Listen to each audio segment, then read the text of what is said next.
Don't stress, live life one day at a time. Don't drink or drug and you'll be fine. Welcome back to Staying Sober with Papa Joey. Today I want to talk about the 12 steps of Alcoholics Anonymous.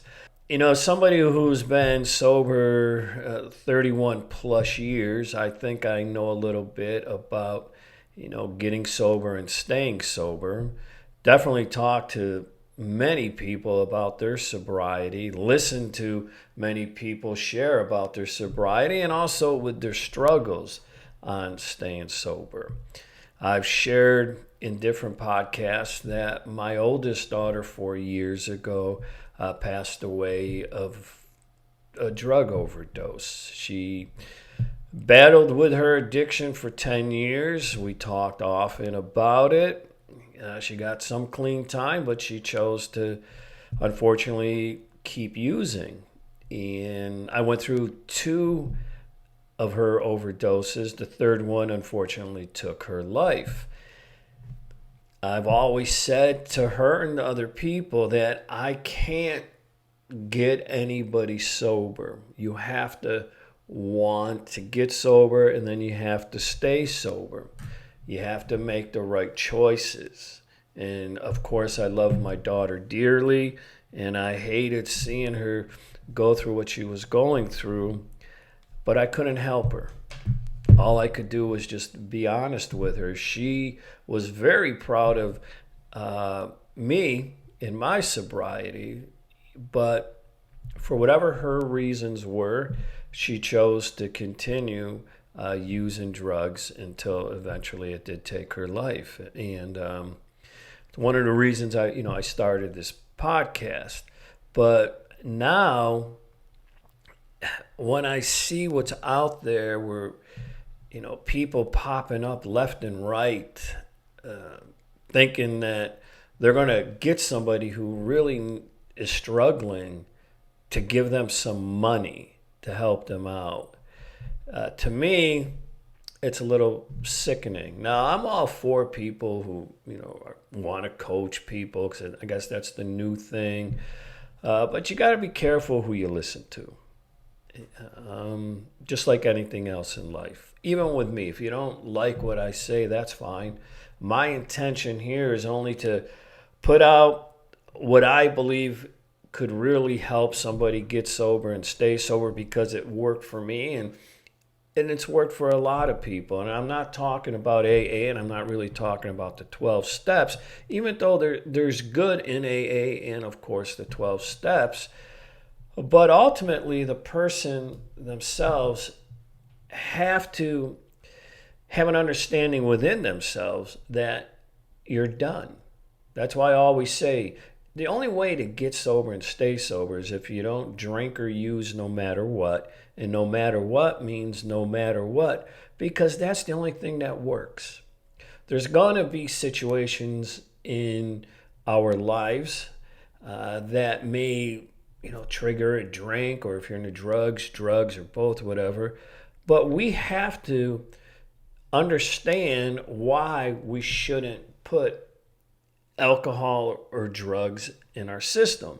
And basically, it's because for us, or at least for me, if I drink, I get a little crazy. Things, go out of control. I was never a controlled drinker. I drank for my buzz. I always wanted that buzz, and I wanted to keep that buzz going for as long as I could. And then finally one day after, my last drunk, actually the next day after my last drunk, I said, it's enough. I'm done. And that was August 30th of 1992.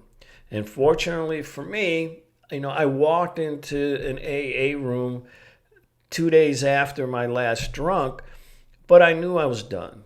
I just knew I didn't have anything left in me as far as embarrassment to people that I cared about and loved, screwing up my life time and time again because of the way I drank and the way I behaved at times while I was intoxicated.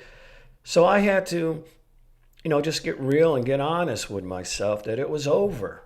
And now when I made the decision of stopping my drinking, the thought of AA didn't really enter my mind until probably 2 or 3 hours after I made that decision. Of course, I was going through all the chaos that had happened the night of my last drunk and trying to figure out what was I going to do.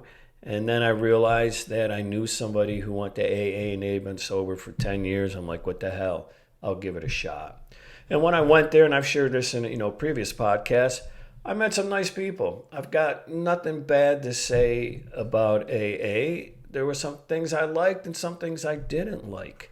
Just like anything. I mean, you can find different support groups. I'm sure there's going to be some things you identify with and you like and other things you don't like. Same thing goes if you use in your church. And there might be some things you like what they say in church and some things you don't like. Most of the time I found out if I didn't like something, it was because maybe it was true and I didn't want to look at myself. But that's just me. I'm not saying that's you or anybody else. But I had to be open to listen. And for me, AA was a good place because there were other people there that weren't drinking, right? So I related to them in a certain way. It's not like I'm like every person who abused alcohol. It's just that we had that one thing in common. But after, 5, 6 years, I finally said, I'm just going to stay away. The talks were getting very repetitive, and I just didn't feel comfortable going. And plus, my schedule didn't permit me to go as often as I did before, so I just, gracefully left. But I was also in the, entertainment business and the nightclub business, so I was working around booze all the time. But it didn't affect me because I understood why I shouldn't put alcohol in me. And I've always said that to people. The only way you're going to get sober and stay sober, you've got to understand why you shouldn't drink. Not why other people shouldn't drink, why you shouldn't drink or use. Many times we want to know why we drink. I know I hear people all the time talking about why they drank and, trying to push blame on other people and other things. But ultimately, it's us. We make that choice to put the drink in us. No matter what's going on in our life, there are other options at that time for us to maybe get through or at least understand what we're going through in our lives at that moment. But sometimes we choose to pick up a drink or a drug, and it doesn't really make things better. It just, alleviates some of the pain that we're feeling. Maybe it mellows us out. Maybe, for me, depending on what my mood was when I was drinking, I could be really funny, having a great time. But if I was angry about something and I started to drink, I got even more angrier, right? So, and that was never a good thing. So you have to take a look at yourself and forget about why you drink, in my opinion, and focus on why you shouldn't. And that is the best question you have to ask yourself is, why shouldn't I put alcohol in me? Now, AA wants people to believe, and I'm not saying it's not true or whatever, but the 12 steps is supposed to help you, re-examine certain areas of your life, which is a good thing, and start living differently without drugs or alcohol. We'll talk about AA, Alcoholics Anonymous, so we'll deal with just alcohol right now. I wasn't into drugs, but this is designed for those who use as well. So the first step of AA, and we've all heard it, we admitted we were powerless over alcohol and that our lives had become unmanageable. Now, at first when I heard that, I thought to myself, that doesn't make sense. I'm not powerless over alcohol. Come on, man, that's crazy. I've got power. I was only 32 years old at the time. I thought, I got some power left in me. I'm not this wimpy guy or whatever. But I quickly learned that what they were talking about was I was powerless over the alcohol when it was in me. I got that, right? And a lot of times we say, it's when we admit that we have a problem. But truthfully, they're not saying that we have a problem with alcohol. It just says we admitted we were powerless over it. So I'm not sure if that really means we have a problem with it. We just, don't have power over it. I knew for years when I drank, as soon as I put 1 or 2 beers in me, I was off to the races, but that's what I wanted to do. I didn't think I had a problem until probably in my mid-20s, and then I started thinking, yeah, something's not right here, but I was having way too much fun for the most part to quit drinking. I was a musician and everything. I'm not going to get into that, but I enjoyed drinking. I enjoyed going out and raising a little hell. Yes, I got into some trouble. That wasn't fun, but I always seemed to get out of that trouble, at least for the time being, until I got in trouble again.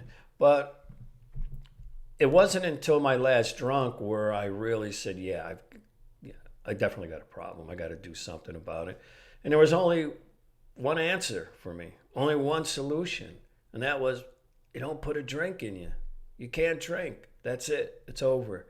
You can't do it anymore. You try quitting. I'm talking about myself. I tried quitting numerous times, maybe 1 or 2, 3 days. Nah, it didn't work. I kept on going back.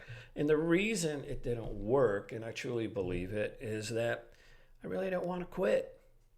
I was okay with screwing up once in a while and then, taking the consequences, telling everybody I'm sorry, I'm not going to do it again, or, telling the courts, yeah, I get it, I'll be better this time, and, my attorney helped me out and stuff. But, after that last drunk, I said, that's it. And thankfully, it wasn't. Never relapse, and I hate that term relapse or slip. It's all that means is a person made a decision to pick up a drink again. They made the choice as an adult to drink again. They have that right. So anyways, admitting you have a problem, admitting you're powerless, means that as soon as we put alcohol, certain people who abuse alcohol. I hate the term alcoholic if you've been listening to this channel at all. I don't like the label of alcoholic. If you drink alcoholically, you know what happens. You can't control your drinking. You're off to the races, and shit happens in your life. There's only one solution, and that is you don't drink or use no matter what, and no matter what means no matter what. Now, as far as that our lives had become unmanageable, the second part of the first step. Well, for me, my life was manageable because I managed my life around my drinking, if that makes any sense, right? So when I was drinking, I had certain jobs that allowed me to work, of course, but then the hours worked out perfect so I can go out that night or the nights, of my work and go out and drink and then get home in time, get some sleep and do the same thing the next day and then the next day and the next day. So my life wasn't unmanageable until, of course, I got into some trouble, and then it was a little out of control at that point. So I'm not saying my life was unmanageable, but what I will say is when I drank, yeah, it kind of got a little chaotic.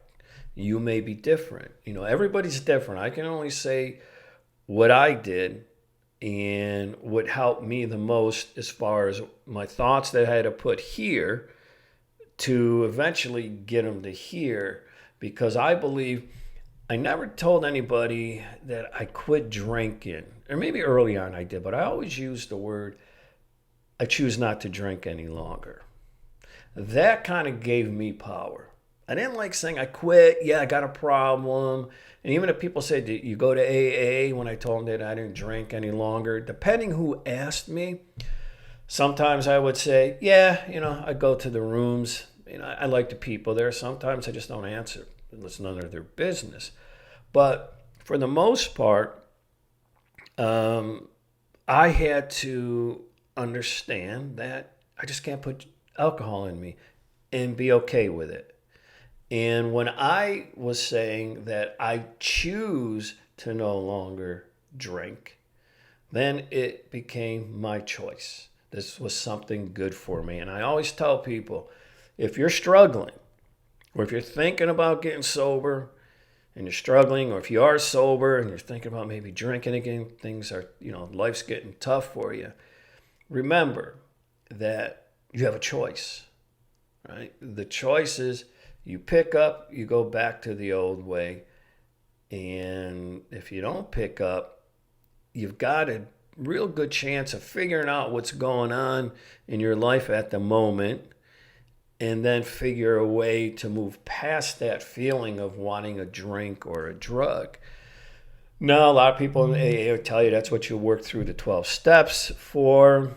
Yeah, I get it. And as I go through the steps in other episodes, there's some things I agree with, some things I don't. And one of the big things about the 12 steps, I will say, is, I know a lot of people who went through the 12 steps and were in AA for, some time, but for whatever reason, they chose to drink again.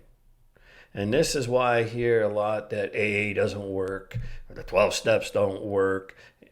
But there's also people that were going to AA that when people would say, they went to church and church was good for them. I know people just went to the church and, got sober there, quit drinking there, and remained sober, which is a good thing. But sometimes people in AA would say, well, they weren't real alcoholics. Still don't know what that term means, but they would use that meaning like, well, they're not like us. I mean, we really need help. Whatever. That's what I say. There's a lot of people out there that want that pat on the back because they quit drinking or drugging. I say good for a person who quits drinking or drugging. God knows I wish, of course, my daughter did. But it's a decision we have to make, and it shouldn't be one because we want other people to look at us like, look at how special we are. It's just something that we have to do for ourselves to keep moving forward with our lives instead of maybe making a mess out of it. So the first step, again, we admitted we were powerless over alcohol and our lives had become unmanageable. Basically, you're admitting you got a problem. As soon as you put alcohol in you, you can't control it. That's where the powerless comes from. And your life gets unmanageable because of what happens when we do put alcohol or drugs in us. But anyways, remember, don't drink or drug no matter what, and no matter what means no matter what. So therefore, whatever you do, as long as you do that, you're going to stay sober. The rest is totally up to you. So until the next time, I look forward to you checking out my other podcasts. We're going to do step 2. And if you have any questions, suggestions, put them down in the comments. I would love to hear them, and I'll talk to you real soon. Thanks a lot for stopping by. Bye-bye. Think about your serenity. Be grateful for your sobriety.